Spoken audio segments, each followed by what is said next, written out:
Bismillahirrahmanirrahim. Assalamualaikum warahmatullahi wabarakatuh.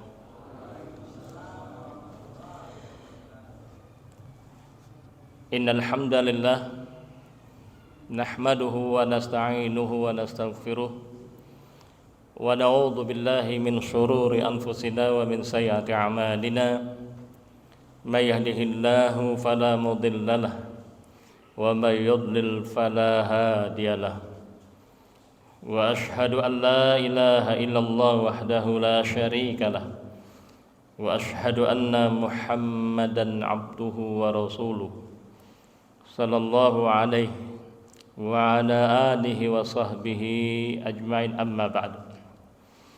Hadirin jamaah yang saya muliakan, alhamdulillah, segala puja dan puji adalah milik Allah Subhanahu wa taala yang telah melimpahkan kepada kita nikmat Islam, memilih kita menjadi kaum muslimin padahal kita tidak pernah bertemu bertatap muka dengan Nabi kita Muhammad sallallahu alaihi wasallam, dan bisa jadi di antara kita tidak memiliki hubungan kekerabatan secara langsung.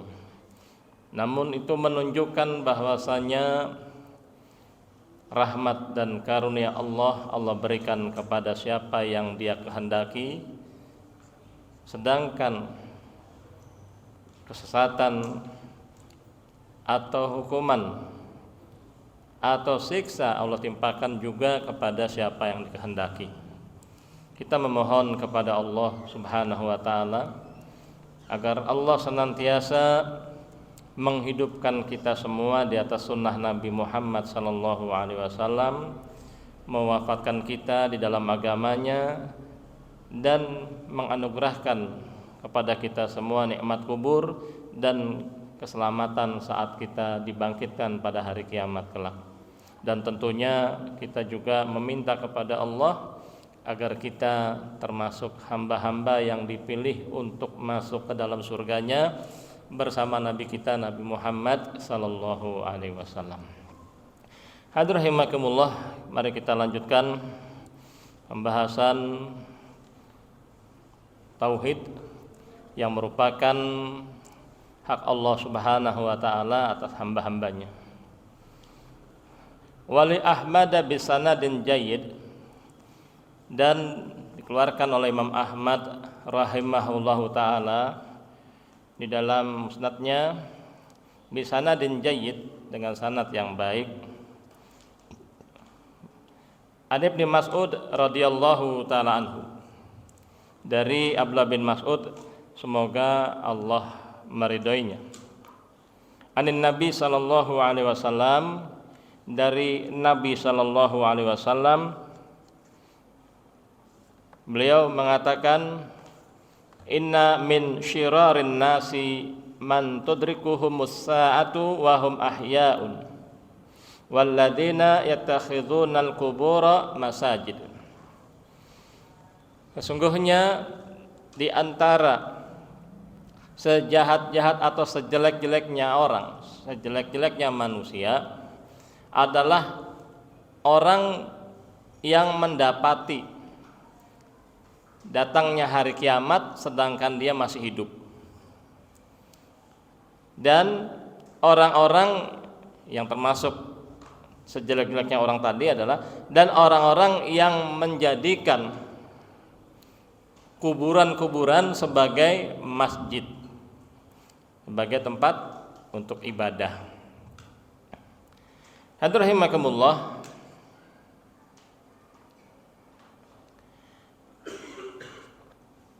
hadis yang mulia ini tentu mengandung banyak faidah yang bermanfaat buat kita semua, di mana Nabi sallallahu alaihi wasallam memberikan kabar akan apa yang terjadi yang menimpa kehidupan menjelang hari kiamat, di mana beliau mengatakan, sungguhnya di antara sejelek-jeleknya manusia sejelek-jeleknya orang, ya, syirarin nas, ya. Ini adalah bentuk af'alu tafdil, ya. Bentuknya untuk apa? Tafdil, yang artinya yang menunjukkan apa? Paling. Jadi manusia paling jelek, paling buruk adalah man tudrikuhumus sa'atu, orang yang mendapati hari kiamat. Maksudnya adalah, ya, dia mendapatkan pendahuluan sebelum datangnya hari kiamat. Kenapa? Orang-orang mukmin nanti sebelum datangnya tanda-tanda itu, ya, nanti akan apa? Allah utus angin yang lembut, ya, selembut sutra. Siapa saja memiliki iman sebesar zarrah akan dikejarnya dan dimatikan dengan angin itu. Sehingga nanti orang-orang beriman meskipun ia memiliki iman sebesar zarrah, iman yang sangat tipis, pokoknya dia masih mukmin. Dia bukan munafik, ya, bukan kafir. Dia mukmin meskipun imannya kadarnya sebesar zarrah, maka dia akan diwafatkan oleh angin tersebut. Sehingga orang-orang mukmin seluruhnya tidak akan melihat huru-hara hari kiamat, karena sudah diwafatkan, ya.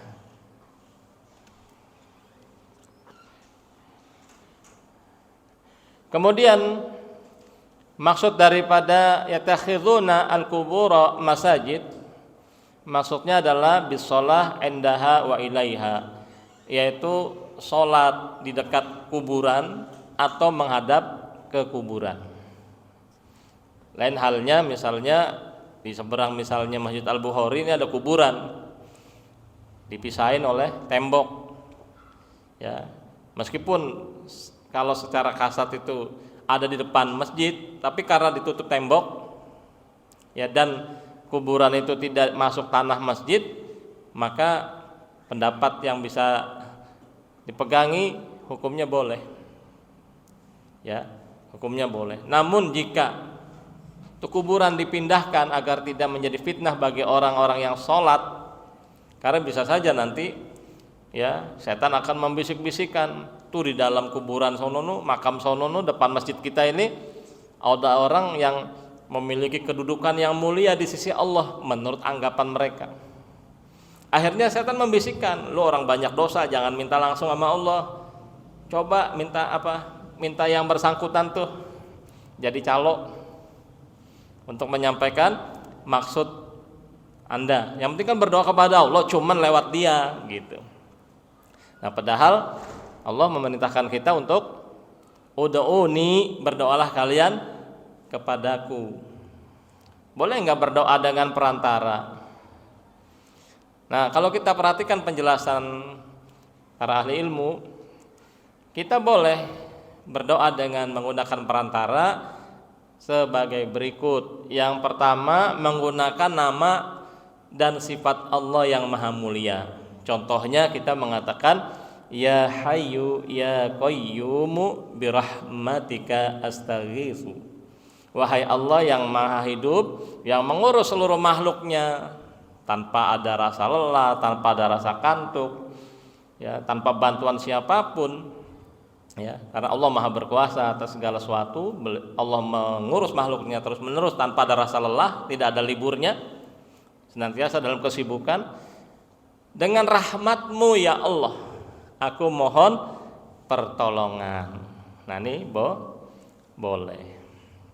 Yang kedua, bentuk wasilah atau perantara yang dibolehkan, hadirin rahimakumullah, yang ada tuntunan atau contohnya atau dalilnya adalah kita berdoa, ya, kepada Allah dengan apa? Bidu'ai as-salihin al-ahya, dengan meminta didoakan oleh orang soleh yang masih hidup. Orang soleh yang masih hidup. Contoh misalnya di lingkungan kita ada yang dikenal ibadahnya, ya, dikenal ibadahnya sesuai tuntunan, akhlaknya mulia, kemudian terkenal doanya makbul misalnya.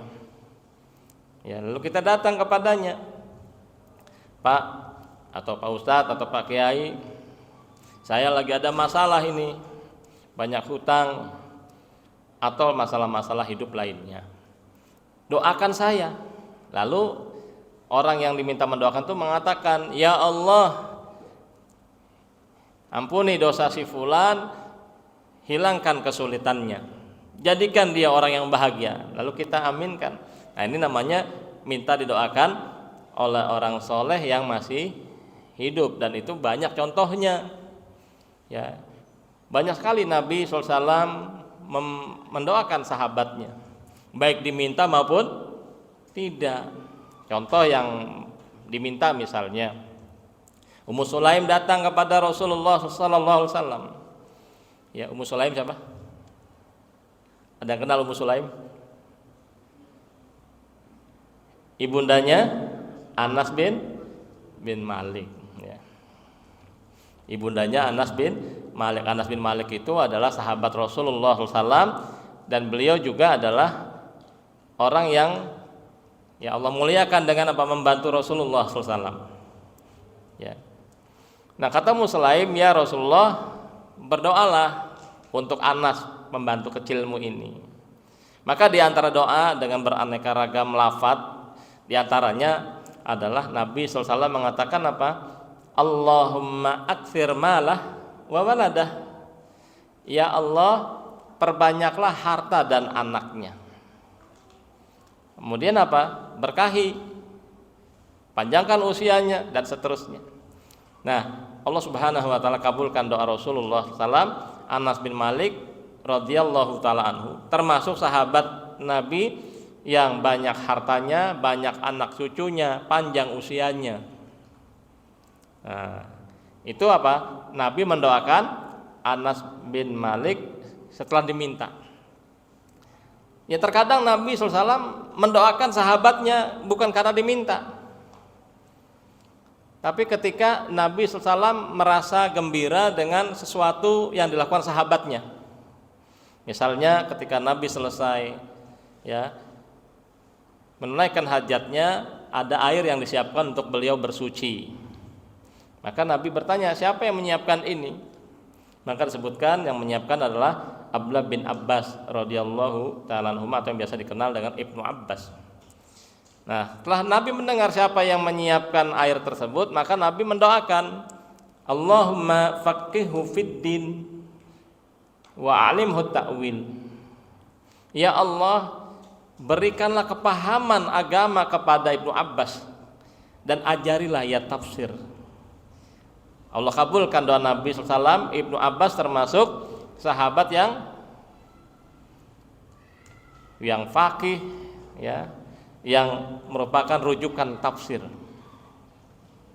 Ya, itu Nabi mendoakan tanpa diminta, tapi karena Nabi merasa gembira dengan apa yang dilakukan oleh sahabatnya.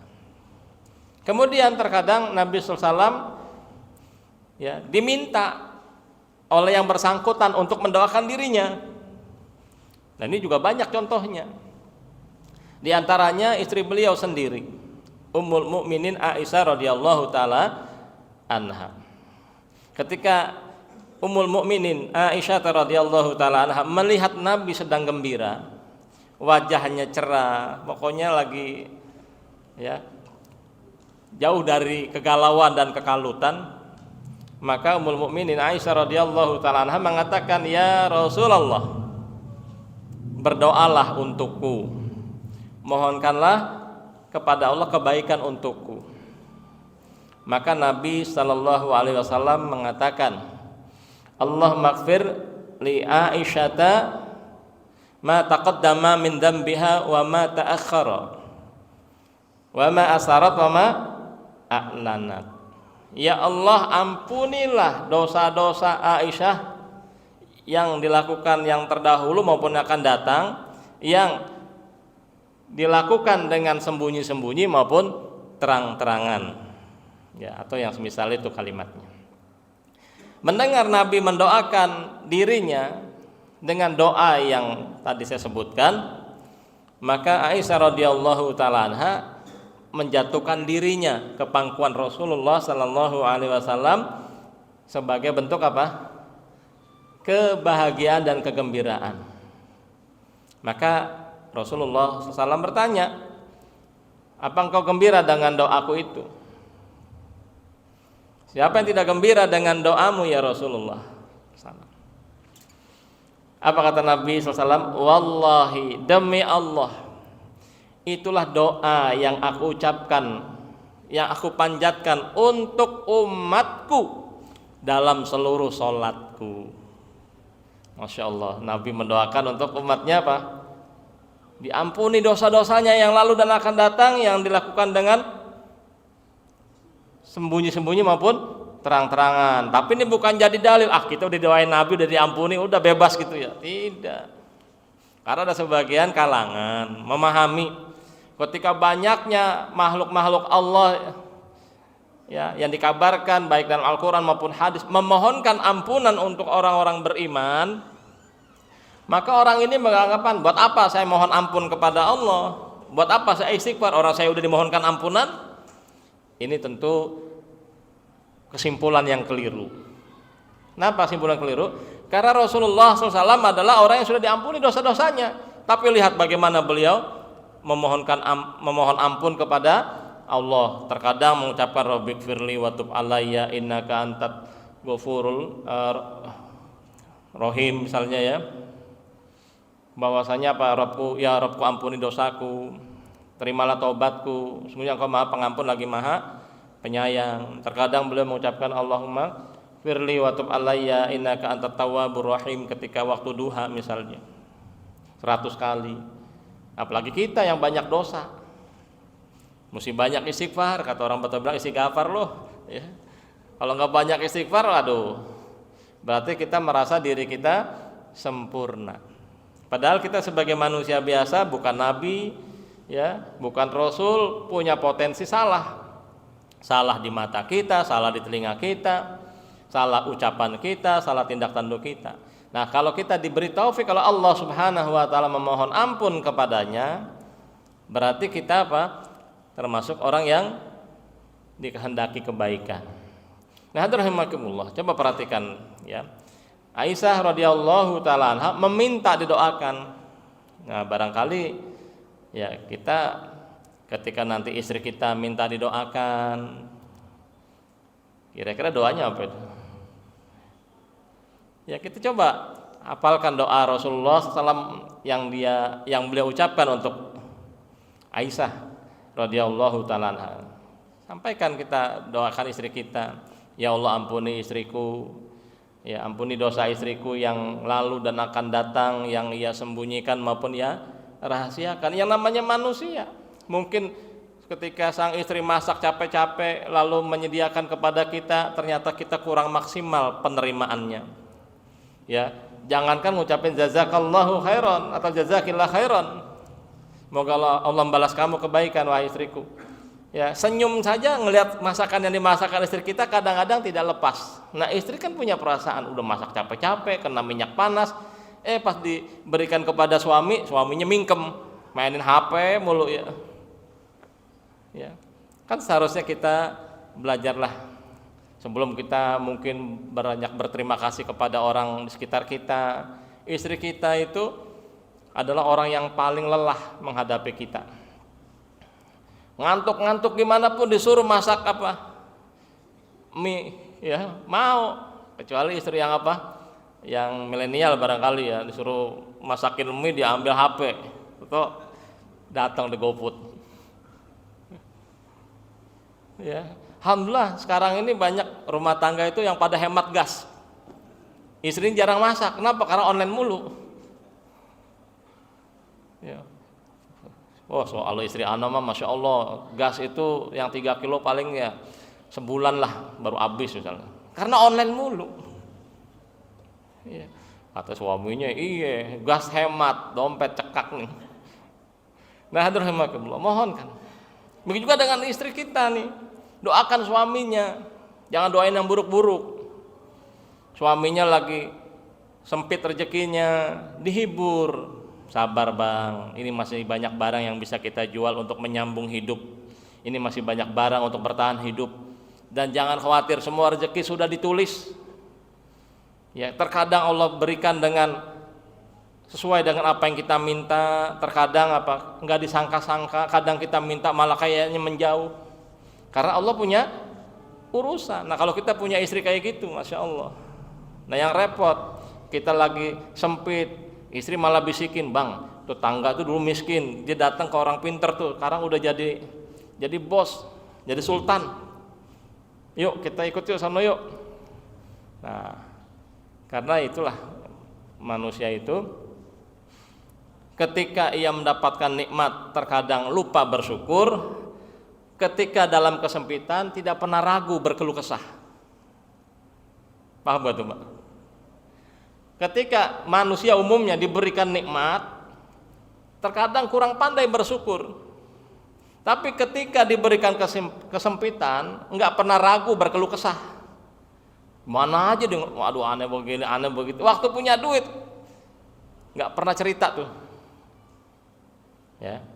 Waktu susah cerita mulu, utang di mana-mana. Ya, mau beli beras aja susah.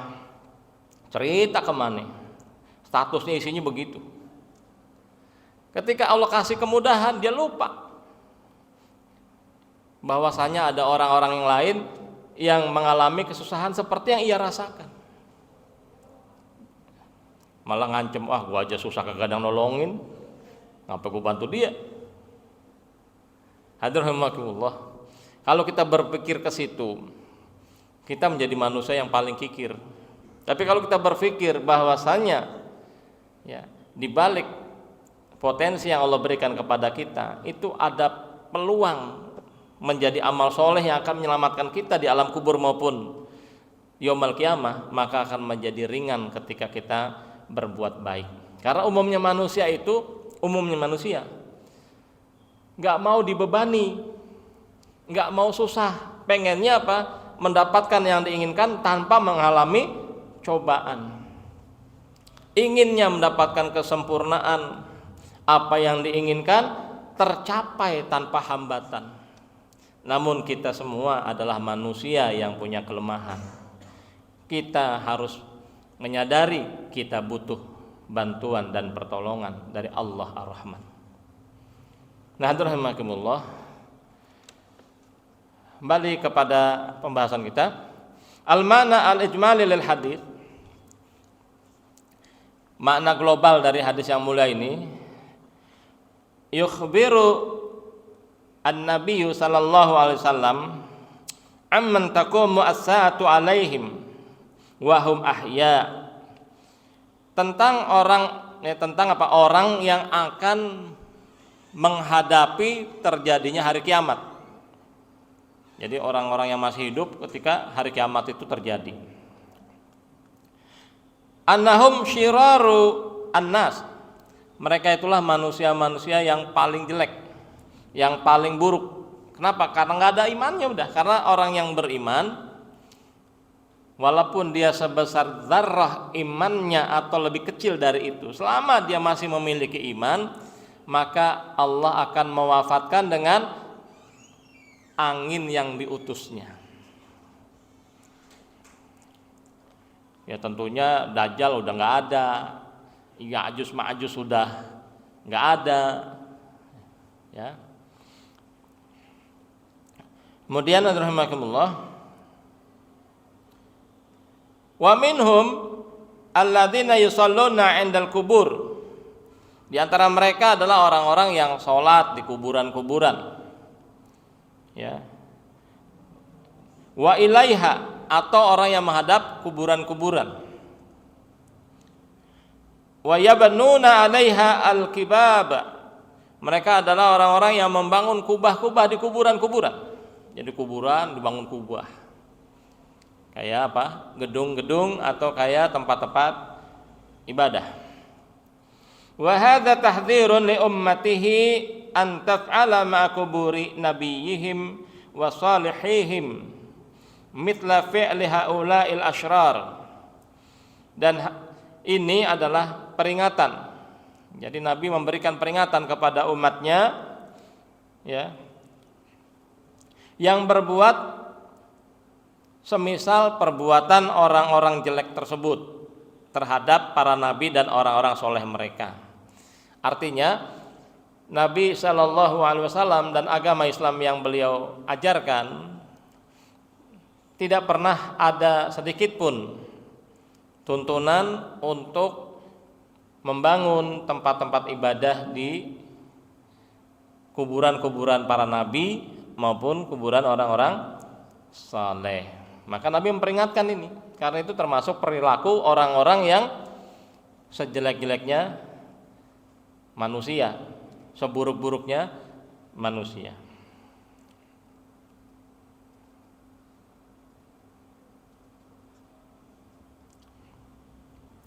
Munasabatul hadis lil bab. Kesesuaian, kecocokan hadis ini dengan pembahasan tauhid. Anna fihi at-tahdzira min ittikhadzi al-quburi masajid. Bahwasanya di dalam hadis ini ada peringatan agar jangan sampai melakukan hal tersebut, yaitu apa? Menjadikan kuburan-kuburan sebagai masjid, tempat sujud, tempat doa, tempat ibadah. Yusalla fi sahatiha, salat di sekitarnya, ya, di ruangan tempat kuburan tersebut. Wa yutabarrak fiha biha, dan mengambil berkah di dalamnya, ngalap berkah dengan kuburan-kuburan tersebut. Li'annahu dzari'atun ilal asyirk, karena itu termasuk bentuk pencegahan dari perbuatan syirik kepada Allah Subhanahu wa taala. Ya. Namun jangan salah dipahami, sudah kita sebutkan ada hal-hal yang terkait dengan amalan di kuburan yang datang dari Nabi Shallallahu Alaihi Wasallam. Di antaranya adalah mendoakan jenazah yang baru dikubur. Ya, ketika Nabi selesai menguburkan jenazah, beliau berdiri, lalu beliau memerintahkan kepada para sahabat yang hadir untuk apa? Istaghfiru li akhikum wasalu lahu bitathbit. Mohonkan ampunan Allah untuk saudaramu ini dan mohonkan keteguhan untuknya, karena dia sedang ditanya oleh siapa? Munkar dan Nakir. Jadi ketika kita selesai mengubur jenazah, maka termasuk petunjuk Nabi SAW, kita berdiri, ya tentu menghadap kiblat, ya. Kemudian memohonkan apa? Ampunan untuk jenazah tersebut. Allahumma ighfir lahu misalnya. Kemudian mohonkan keteguhan untuknya. Allahumma ighfir lahu, Allahumma tsabbithu.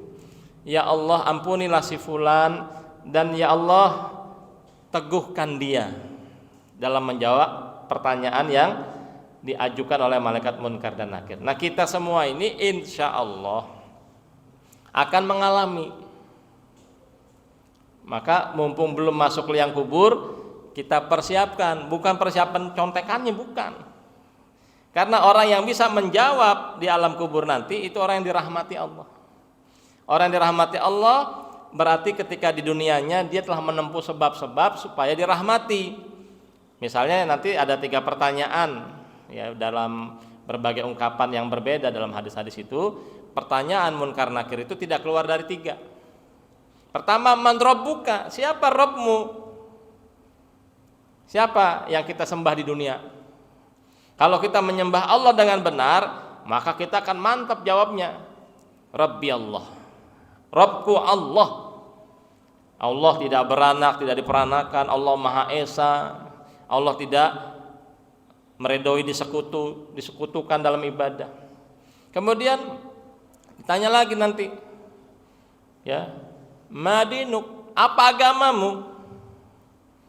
Maka kalau di dunianya kita ini termasuk orang yang beragama Islam, jujur dalam beragama, kita yakin Islam yang Nabi Muhammad SAW diutus dengannya adalah penutup risalah, agama yang benar, yang diterima oleh Allah. Tidak ada agama yang diterima kecuali agama Islam, yang dengan diutusnya Nabi Muhammad SAW, maka tidak ada jalan keselamatan kecuali dengan ajaran Islam yang beliau ajarkan.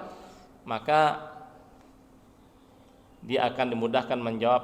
Dia akan mengatakan, dini al-Islam, agamaku adalah Islam. Nanti akan ditanya lagi, siapa nabimu? Ditanya tentang Nabi Muhammad sallallahu alaihi wasallam. Kalau di dunianya dia jujur mengikuti Rasulullah SAW, ya, apa yang Nabi kabarkan dia benarkan, apa yang Nabi perintahkan dia laksanakan, apa yang Nabi larang dia jauhi, apa yang ya Nabi contohkan dalam ibadah dia berusaha ikuti, maka Allah akan memudahkan orang itu menjawab bahwasanya ya Nabi kami atau nabiku adalah Muhammad sallallahu alaihi wasallam. Tapi kalau di dunianya ya ketika beribadah berbuat syirik, ya kemudian tidak yakin agama Islam sebagai agama yang diterima oleh Allah Subhanahu wa taala, dia meyakini mungkin agama semuanya sama, ya meskipun dia non muslim bisa masuk surga misalnya. Tentu ya dalam agama kita keyakinan tersebut tentu menyelisihi apa yang Nabi bawa. Ya, seandainya ada agama lain setelah Nabi Muhammad SAW diutus, tentu tidak akan terjadi ya apa yang Nabi lakukan. Nabi datangi pembantunya yang Yahudi lagi sakit, Nabi perintahkan untuk masuk Islam. Ya, ketika ia masuk Islam lalu meninggal, Nabi mengatakan segala puji bagi Allah yang menyelamatkan anak tersebut dari api neraka. Nah, oleh karena itu hadirin rahimakumullah, maka hendaklah kita amalkan wasiat Allah, perintah Allah, ya ayyuhalladzina amanu taqullaha wa kunu ma'as shadiqin. Wahai orang-orang yang beriman, bertakwalah kepada Allah dan hendaklah kalian bersama dengan orang-orang yang jujur. Jujur bersama Allah berarti tidak ada kesyirikan di dalam ibadah kita. Jujur kepada Rasulullah SAW berarti kita siap membenarkan dan bersama sunnah beliau, meskipun mungkin kita dibuat jatuh bangun tapi bahagia. Jujur terhadap agama ini berarti kita amalkan agama ini sesuai dengan petunjuk Rasulullah SAW, sesuai dengan apa yang Nabi ajarkan dimanapun kita berada. Jangan kita tambah-tambahin, jangan kita kurang-kurangin. Pokoknya semampu kita lakukan apa adanya, sebagaimana yang datang dari Nabi SAW. Itu yang pertama, yaitu memohonkan istighfar dan keteguhan kepada mayit yang baru dikuburkan. Yang kedua adalah ketika kita pas mendatangi ya jenazah tetangga kita ternyata sudah dikubur dan kita ingin mensolatkannya, maka kita boleh mendatangi kuburannya lalu sholat di atasnya. Maksudnya sholat di kuburnya, karena kan nggak ada ruku dan sujud, dan itu ada contoh dari Nabi SAW. Kemudian yang berikutnya adalah ketika kita ziarah kubur, maka kita mengucapkan salam. Ya. Misalnya apa? Assalamualaikum ya ahlad diyar minal mu'minin. Ya, keselamatan untuk kalian semua, wahai penghuni tempat ini, penghuni kuburan dari kalangan orang-orang beriman. Inna insyaallah lalahikun, sungguhnya kami semua akan menemui kalian, menyusul kalian. Kemudian apa? Kita memohon kepada Allah keselamatan untuk kami dan kalian. Ya. Kemudian dalam hadis yang lain, ya Allah ampunilah penghuni kuburan ini. Nabi pernah mendoakan apa? Allahumma maghfir li ahlil Gharqad. Ya Allah ampunilah semua penghuni kuburan Baqi Al-Gharqad yang di Madinah itu. Nah kita pun sama, kalau ketika kita nanti misalnya lagi ziarah kubur ke Karet Bipak ya misalnya ya, karena kita dekat Karet Bipak misalnya sono ya. Kita mengatakan setelah kita mengucapkan salam, kita katakan Allahumma fir li ahli Bipak. Ya. Berarti semua orang-orang mukmin yang ada di situ mendapatkan apa? Faedah dari salam dan doa kita. Nah kita kadang-kadang datang ke kuburan emak kita doain emak kita doang. Ya. Malah lebih parah kadang-kadang ada sebagian kita nanya, "Mak, gimana kabar, Mak?" Ya. Nanya ke kuburan, apalagi ketika apa? Bapaknya nikah lagi, mak, bapak kawin lagi, mak. Ya, bukan ucapin salam, memohonkan ampunan buat ya ibu kita dan semua kaum muslimin yang ada di situ, malah ngadu. Ya, hadirin rahimakumullah, itu ya. Kemudian ma yustafadu minal hadits. Apa faedah yang bisa kita petik dari hadis yang mulia ini? Yang pertama, at-tahdziru anis shalah indal kubur li'annahu wasilatun ila syirk. Yang kedua, peringatan, penghati-hatian dari sholat di sisi kuburan, di dekat kuburan, karena itu bisa mengarahkan atau menjadi sebab kepada perbuatan syirik. Ya, sekali lagi tadi kalau kita nyolatin jenazah, tadi ada contohnya. Tapi kalau kita sengaja nih, biar afdol gitu ya, saya pengen sholat malam, kayaknya kalau sholat di rumah digangguin istri, apalagi kalau lagi sholat istri posisinya malah bikin melemahkan misalnya ya. Udah, dia pergi ke kuburan sono. Dia sholat tahajud di sono. Nah, akhirnya apa? Ketika sampai di sana diganggu oleh syaitan, akhirnya bukan minta kepada Allah, malah dia meminta kepada selain Allah. Yang kedua, anna man ittakhadha qubura as-salihin masajida lis-salati fiha fahuwa min syiraril khalqi wa in kana qasduhu taqarruba ilallahi ta'ala. Bahwasanya orang yang menjadikan kuburan para nabi, kuburan orang-orang soleh ya, sebagai tempat ibadah, tempat sujud, sebagai masjid untuk sholat di dalamnya, maka dia termasuk apa? Sejelek-jeleknya manusia. Meskipun niatnya baik untuk mendekatkan diri kepada Allah. Maka rahimakumullah, Nabi pesan kepada kita, la taj'alu buyutakum maqabir. Jangan kalian jadikan rumah-rumah kalian kuburan. Karena setan itu akan lari jika dibacakan Al-Baqarah. Jika rumah dibacakan surah Al-Baqarah, setan itu akan melarikan diri. Jadi jangan jadikan apa? Masjid-masjid sebagai kuburan, rumah-rumah sebagai kuburan, sepi. Malah dibalik ya. Maka di sini bahwasanya orang yang menjadikan kuburan orang-orang soleh sebagai masjid untuk sholat, tempat-tempat ibadah, maka dia termasuk orang-orang yang sejelek-jeleknya makhluk, jelek-jeleknya manusia, meskipun maksudnya untuk mendekatkan diri kepada Allah. Kemudian yang ketiga, an-sa'ata taqumu ala syirarin nas. Hari kiamat nanti akan terjadi menimpa kepada siapa yang menyaksikan? Mereka yang termasuk sejelek-jeleknya manusia tadi, sejelek-jeleknya makhluk tadi. Jadi hari kiamat akan dirasakan oleh mereka dari kalangan syirarun nas, manusia-manusia yang paling jelek, jelek akidahnya, jelek ibadahnya, jelek akhlaknya. Karena orang-orang mukmin nanti Allah sudah ambil, ya, dimatikan dengan diutusnya angin yang lembut. Kemudian yang keempat, at-tahdziru an-syirki wa wasailihi wa ma yuqarribu ilaih mahma kana qasdu sahibi tilkal al-wasail.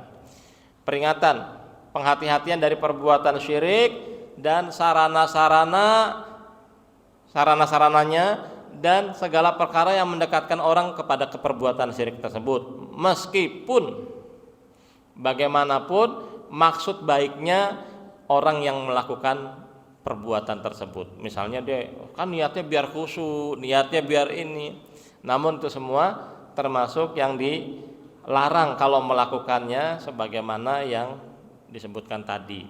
Kita ibadah, kita berdoa, ya, malah di pekuburan. Ya, tentu yang dikecualikan tadi ya, kita mendoakan jenazah, kita mengucapkan salam dan memohonkan ampunan waktu saat ziarah kubur, atau ketika kita mensolatkan jenazah yang kita luput darinya. Maka itu diantara contoh yang Nabi SAW melakukan di kuburan. Ya, mendoakan, memohonkan ampunan buat orang atau seorang muslim yang baru dikuburkan dan dimohonkan keteguhan. Kemudian ya, bagi yang belum mensolatkan, dia boleh mensolatkan jenazah tersebut di kuburannya. Tentu dengan apa? Jangan sampai menyusahpayahkan. Misalnya dia datang ke rumah jenazah, sahibul musibah, ternyata kuburannya di luar negeri atau di luar kota. Lalu dia Uber biar apa? Nyolatin di sono. Itu termasuk yang takalluf, memberat-beratkan diri. Kemudian apa? Termasuk yang dicontohkan adalah mengucapkan salam dan memohonkan ampunan buat para penghuni kubur. Hadirin rahimakumullah, selain daripada yang disebutkan bahwasanya sejelek-jeleknya makhluk itu adalah orang yang menjadikan apa? Kuburan sebagai masjid, di sana juga banyak hadis yang menjelaskan kriteria manusia terjelek, manusia yang paling buruk, manusia yang paling jelek. Di antaranya adalah selain yang tadi disebutkan, dzul wajhain, mereka yang punya dua muka. Ya, ngomong ke sini begini, ngomong ke sono begitu. Enggak punya pendirian. Ya. Nah, ini biasanya kaum munafikun ya, yang mereka mencari sesuatu yang menguntungkan dirinya. Kemudian yang berikutnya termasuk orang yang disebutkan sebagai manusia paling jelek adalah seorang suami yang mempergauli istrinya, ya, lalu suami atau istrinya menceritakan hubungan seksualnya kepada orang lain. Ya, dia ceritakan bagaimana begini mulainya begini begitu. Nah, ini termasuk orang yang jelek juga. Kemudian termasuk yang orang yang dianggap oleh syariat ini orang yang paling jelek adalah man tala umruhu wa sa'a amaluh. Orang yang panjang usianya tapi jelek amalannya. Usianya panjang tapi enggak ada kebaikannya. Bikin masalah mulu. Ya, menjadi orang yang merusak agama, merusak tatanan kebersamaan dan sebagainya. Jadi hidupnya selalu membuat jadi troublemaker. Kemudian yang berikutnya adalah man la yurja khairuhu wa la yu'manu syarruhu. Orang yang sudah sulit diharapkan kebaikannya dan orang yang sangat apa? Kejelekannya itu tidak membuat aman orang lain. Jadi ngelihat dia itu ketahuan nih, dikenal banyak bikin masalah. Kalau dia datang udah dah troublemaker dah. Nah, ini juga termasuk orang yang jelek ya, sejelek-jeleknya manusia. Oleh karena itu rahimakumullah, hendaklah kita semua meminta kepada Allah agar kita termasuk apa? Dijadikan orang-orang soleh. Ya, kita minta kepada Allah, Allahumma ja'alni minas sholihin, ya Allah jadikan aku termasuk orang yang soleh. Ya, atau kita minta ya Allah maj'alni min ibadikal mukhlasin, ya Allah jadikan kami termasuk hamba yang Kau pilih, yang ikhlas. Ya, supaya apa? Usia kita panjang, banyak kebaikannya, dan itulah sebaik-baiknya manusia. Sebaik-baiknya manusia adalah orang yang panjang usianya, banyak kebaikannya. Sejelek-jeleknya manusia adalah panjang usianya, banyak dosa dan salahnya. Oleh karena itu rahimakumullah, sebagai penutup mari kita minta kepada Allah, mudah-mudahan kita semua termasuk yang dipilih Allah Subhanahu wa taala. Karena kalau kita mendapatkan hidayah itu karena karunia dan rahmat Allah. Kalau kita menyimpang, kalau kita sesat, maka Allah menyesatkan siapa yang dikehendaki sebagai keadilan darinya, bukan kezaliman. Karena perbuatan Allah tidak ada kezalimannya, semuanya adil. Dan Allah lebih tahu tentang kita semua. Allahumma lakal hamdu kulluh wa ilaika yurja'ul amru kulluh.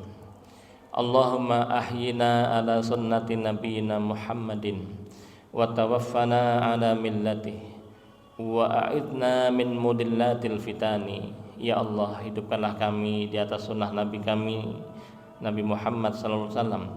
Wafatkanlah kami dalam agamanya dan lindungilah kami dari fitnah-fitnah yang menyesatkan.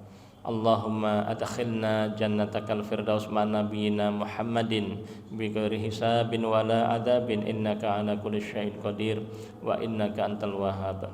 Ya Allah, masukkanlah kami ke surga firdaus bersama Nabi kami Nabi Muhammad sallallahu alaihi wasallam tanpa hisab dan azab. Sungguh Engkau Maha berkuasa atas segala sesuatu dan sungguhnya Engkau adalah Maha Pemberi. Allahumma ighfir lana warhamna wa atina fid dunya hasanah wa fil akhirati hasanah wa qina adzabannar.